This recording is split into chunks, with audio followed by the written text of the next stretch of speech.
नमस्कार दोस्तों, आपका हमारे चैनल phd.commerce में हार्दिक स्वागत है।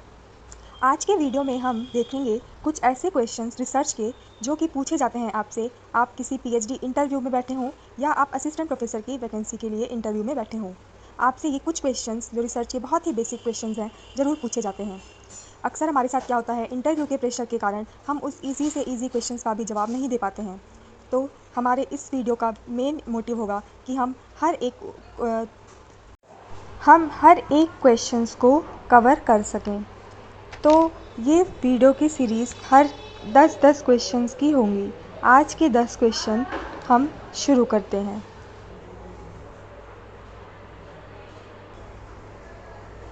पहला क्वेश्चन है difference between quartiles and quantiles. एक ऐसी एवरेज जो हमारे डेटा को 4 इक्वल पार्ट में डिवाइड कर दे, उसे हम क्या कहते हैं? क्वार्टाइल। क्वांटाइल क्या होता है? जब हम मीडियन ले लेते हैं और जैसे परसेंटाइल हुआ, ये सब क्या कहलाते हैं? क्वांटाइल। ये क्या करता है? हमारे डेटा को 5 इक्वल पार्ट में डिवाइड करता है। दूसरा क्वेश्चन है कि वाइटल इवेंट क्या होता है? ऐसे इवेंट्स जो हमारे पॉपुलेशन को डायरेक्टली अफेक्ट करते हैं। Events which directly affect the population is called vital event. तीसरा क्वेश्चन है relationship between sample size and standard error.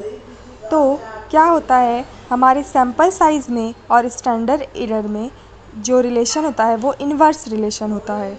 इसका मतलब यह है कि जब साइज़ ऑफ सैम्पल बढ़ती है तो हमारी जो एरर होती है स्टैंडर्ड एरर, वह कम हो जाती है। और अगर स्टैंडर्ड एरर ज़्यादा, सैम्पल साइज़ को हम छोटा कर देंगे तो स्टैंडर्ड एरर जो होगा वो ज़्यादा हो जाएगा। क्वेश्चन 4 है difference between sampling, non sampling and experimental error. आइए देखते हैं सैम्पलिंग एरर क्या होता है। सैम्पलिंग एरर हमें डिफरेंस बताता है एस्टिमेशन और पैरामीटर के बीच में। नॉन सैम्पलिंग एरर ऐसे एरर होते हैं जो सैम्पलिंग के दौरान एरर हो, वो एरर नहीं होते। वो ऐसे एरर जो ह्यूमन मिस्टेक के कारण हुई हो। जो डेटा रिसर्चर है उसने डेटा कलेक्ट करने में कोई गलती कर दी, छोटी मोटी गलती, वो नॉन सैम्पलिंग एरर कहलाता है। और एक्सपेरिमेंटल एरर क्या होता है? मान लीजिए आप 2 एक्सपेरिमेंट कर रहे हैं, हाँ, सेम ट्रीटमेंट प्रोवाइड करके 2 एक्सपेरिमेंट कर रहे हैं एक यूनिट पर, लेकिन दोनों सेम यूनिट होने के कारण, सेम यूनिट हैं, सेम ट्रीटमेंट भी प्रोवाइड किए जा रहे हैं, लेकिन जो दोनों के रिज़ल्ट मिल रहे हैं वो सेम नहीं है, वो डिफरेंट है। तो वो क्या होता है? वो हमारा होता है एक्सपेरिमेंटल एरर। क्वेश्चन 5 है कि बाइनोमियल और नेगेटिव बाइनोमियल में क्या डिफरेंस है? बाइनोमियल क्या होता है? हम बाइनोमियल में तब तक ट्रायल करते रहते हैं जब तक हमें सक्सेस ना मिले।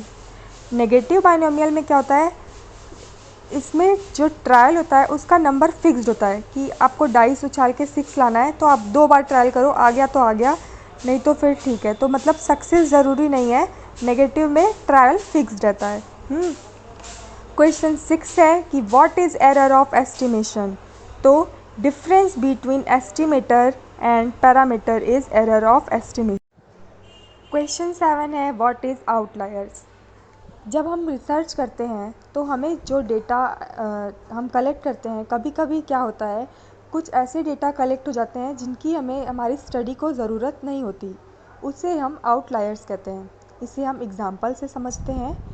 मान लीजिए आपको डेटा कलेक्ट करना था एज ग्रुप 18 to 25 का। आपने क्वेश्चनेयर भेजा, तो कुछ लोगों ने क्वेश्चनेयर फिल कर दिया, लेकिन वो उस एज ग्रुप में फॉल नहीं करते थे। मान लीजिए वो 25 से ऊपर के एज के थे और उन्होंने भी आपके क्वेश्चनेयर को फिल कर दिया, आपके पास डेटा आ गई। तो आपके रिसर्च को ऐसे डेटा की ज़रूरत नहीं थी, तो वो क्या कहलाएंगे? आउटलायर्स। तो जितने भी टेस्ट या कंडक्ट कराते हैं हम, तो हमें ध्यान रखना चाहिए कि वो हमारे फ्री ऑफ आउटलायर्स हों।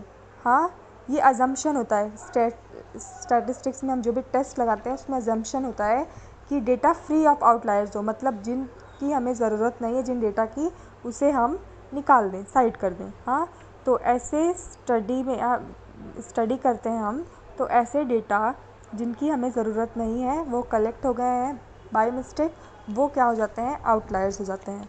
अब हमारा अगला क्वेश्चन है क्वेश्चन 8, वो है आप 2 क्वालिटी बताइए गुड क्वेश्चनेयर की। तो आपसे जब ये प्रश्न हो तो आप बताएंगे 2 इम्पॉर्टेंट क्वालिटी होनी चाहिए एक गुड क्वेश्चनेयर की, कि वो म्यूचुअली एक्सक्लूसिव हो और दूसरा not lengthy and not time consuming. Okay, अगले क्वेश्चन की तरफ हम बढ़ते हैं। Difference between hypothesis and estimation. Hypothesis में क्या होता है? हाइपोथेसिस में हम अजम्पशन ले के चलते हैं, उसके बाद पॉपुलेशन से सैंपल ड्रॉ करते हैं। लेकिन एस्टिमेशन में हम क्या करते हैं?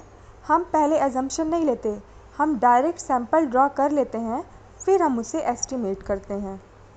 आज का हमारा लास्ट क्वेश्चन है, टेस्ट स्टैटिस्टिक्स से आप क्या समझते हैं? तो टेस्ट स्टैटिस्टिक्स जो होता है, ये एक ऐसा सैंपल स्टैटिस्टिक्स है जो किसी भी नल हाइपोथेसिस को टेस्ट करने के लिए या नल हाइपोथेसिस को चेक करने के लिए बेस, एक आधार प्रोवाइड करता है, उसे ही हम टेस्ट स्टैटिस्टिक्स कहते हैं। जाते जाते मैं आपसे कुछ शेयर करना चाहूँगी कि what you do today can improve all your tomorrow. आज आप जो करेंगे वही आपका भविष्य निर्धारित करेगा। तो आज हम बेहतर बनाने के लिए खूब पढ़ेंगे, मन से पढ़ेंगे और अपना आने वाला कल सुंदर बनाएंगे।